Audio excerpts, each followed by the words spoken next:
Hello, I'm Kyle Henning. Today I want to talk to you about business acumen. What is it and why is it so important to have? See, business acumen is kind of the well-rounded knowledge of a business, not just from a financial terms, but from a growth strategy and scaling capacity at the same time. See, it's not only understanding finances and customers, but it's growth and direction. So there are five key areas that I believe are fundamental to having a well-rounded business acumen. The first is going to be cash. What is it? How much do we have? And how does the company actually generate it? Do we generate it simply by selling widgets? Are there services? What other aspects do we have in the organization that we generate cash from? And then profits.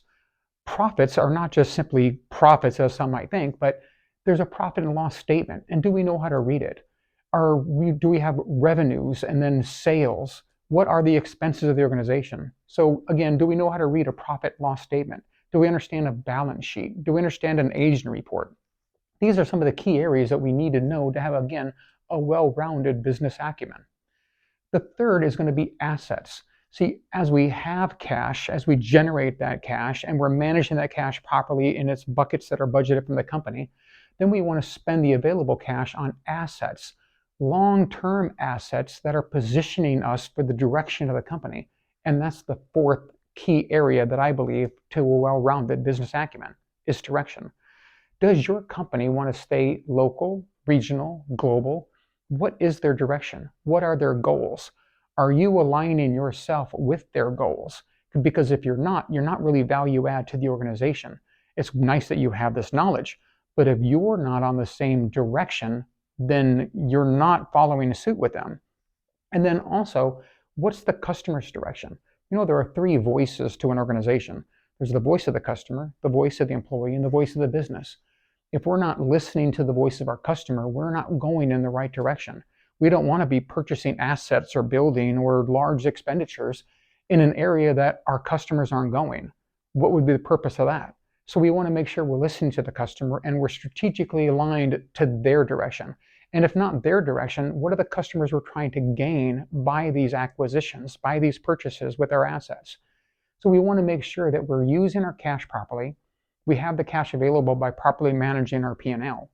We're buying the right assets long-term that is meeting our strategic direction and goals that we have to meet our customers' demand or future customers that we want to acquire. And to make all this possible is the fifth one, which I believe is the largest of all the five elements, is people. Are we developing our people? Do we have a strong bench? Are we investing in our people? I've said it before and I'll say it again. The best way to grow an organization is to grow its people, investing in them. Are you giving them Lean Six Sigma training, yellow belt, white belt, yellow belt, green belt? Are you giving them just the basic knowledge of 5S, 6S? What are you instilling in them? Do you share with them your profit loss statement? Do you share with them how the company is doing? Are you paying attention to if you're working for a company and they're having quarterly meetings based on their SEC results? Are you paying attention to that? Are you asking questions? Are you asking your manager, hey, can I get involved with a profit and loss statement? You want to make sure that you have, again, that well-rounded knowledge of all those five areas. But as people, managers, we need to make sure that we're investing in our people so we can be scalable. There's no point in making sure that we're generating cash, making sure we're managing that cash by our P&L, buying the right assets to go in the right direction if we don't have the people in place to go that direction.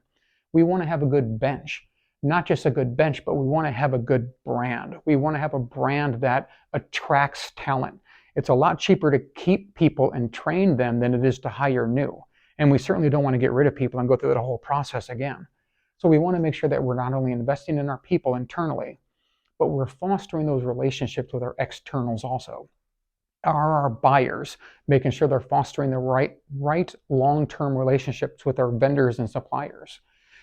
Does our planners and account operations team, are they fostering the right relationships with our customers to make sure that we're truly in line with what their direction is? Maybe hearing what they want before they even tell us so we can properly align ourselves to go in that direction. We want to make sure that we have these five areas well-rounded.